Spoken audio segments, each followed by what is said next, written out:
we do at the Predictive Index. I mean, ultimately what we do is we predict success in the workplace, and we can do that at an individual level, we can do it at a team level, and we can do it at an organizational level.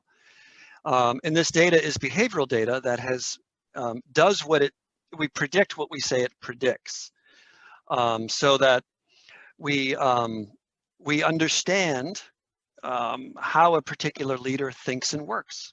We understand how they go about taking action. Now, people are complex. Don't get me wrong. It's not like we capture everything with a behavioral assessment, but we capture it for the workplace really well, and that's where we're focused. When you come to work, how do you go about work?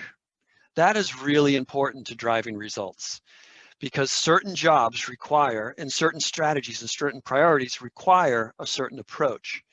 And if that approach is abhorrent to you, then you will not be able to sustain the work. And I wouldn't want to do that to you, and I wouldn't want to do that to the organization. It wouldn't be fair for anybody, but I might be able to find another place for you because I need help over here and you love that work. So yeah, we're talking about behavioral data that is digestible.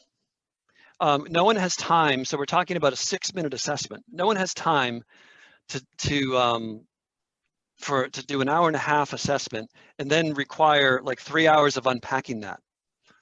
So what the Predictive Index has done has created a scalable model to allow organizations to understand who a leader is based on a reference profile. We've identified 17 of them through millions of data points. And we've taken that to actually understanding the team. So we can actually give a team a name, like a producing team or an exploring team or a stabilizing team. And that tells me a lot about that whole team.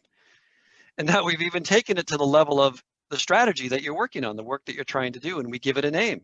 It's like, oh, you're an exploring team working on a stabilizing strategy. Here's your strengths, here's your weaknesses. And we do that in minutes versus, the months that often certain engagements can run and certainly cost. So data is absolutely critical to all of this in guiding decisions and understanding who we're working with, who is this team, who is this leader, what are we trying to do?